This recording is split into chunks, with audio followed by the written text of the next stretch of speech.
સોમનાથના સિંધી સમાજ તથા ઝૂલેલાલ ગ્રુપ 4 જાન્યુઆરીએ યોજાયો હતો સરસ્વતી સન્માન સમારોહ। પ્રભાસ પાટણ સોમનાથના સિંધી સમાજ તથા ઝૂલેલાલ ગ્રુપ દ્વારા ગત વર્ષની જેમ ચાલુ વર્ષે 80%થી વધુ ટકાવારી મેળવનાર વિદ્યાર્થીઓનો સરસ્વતી સન્માન સમારોહ યોજવામાં આવ્યો હતો। 80%થી વધુ ટકાવારી મેળવનાર વિદ્યાર્થીઓને શૈક્ષણિક ક્ષેત્રે પ્રોત્સાહન આપવા માટે પ્રેરણા માટે આ સન્માન સમારોહ યોજવામાં આવ્યો હતો। સાંજે 6 થી રાત્રિના 10 સુધી યોજેલ કાર્યક્રમમાં સન્માન સમારોહ તથા અખા સાહેબ પલ્લવ સાહેબ તથા સમૂહ પ્રસાદીનો કાર્યક્રમ યોજાયો હતો।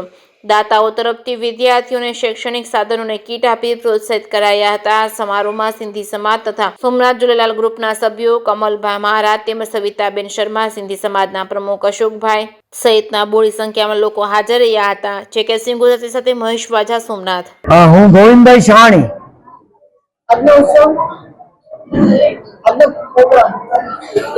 આજે પ્રભાસ પાટણ સિંધી સમાજ અને ઝૂલેલાલ ગ્રુપના જે નવયુવાન મંડળ છે એ લોકોએ ગત વર્ષની જેમ આ વર્ષે પણ સરસ્વતી સન્માન સમારોહ 2025નું આયોજન કરેલ, જેમાં સમાજના 80%થી વધારે જે બાળકોએ ગુણ પ્રાપ્ત કર્યા છે એ લોકોને સન્માનિત કરવાનો આ સુંદર આયોજન આજે અહીંયા કરેલ છે, જેમાં 48 ટોટલ બાળકો સામેલ થયા, 27 છોકરીઓ અને 21 છોકરાઓ।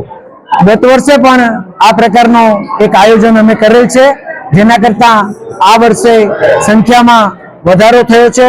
તો મા સરસ્વતીની કૃપા અમારા વેરાવળ સમાજ પાટણ સમાજ ઉપર હંમેશ માટે વરસતી રહે કે આવનાર વર્ષે આ સમારોહમાં આજે છે એના કરતાં પણ વધારે બાળકો વધારે માર્ક સાથે ઉત્તીર્ણ થઈ અને આ સમારોહને જ્વલંત સફળતા અપાવે એવી પ્રાર્થના અને અપેક્ષા સાથે હું મારી વાતને વિરામ આપું છું।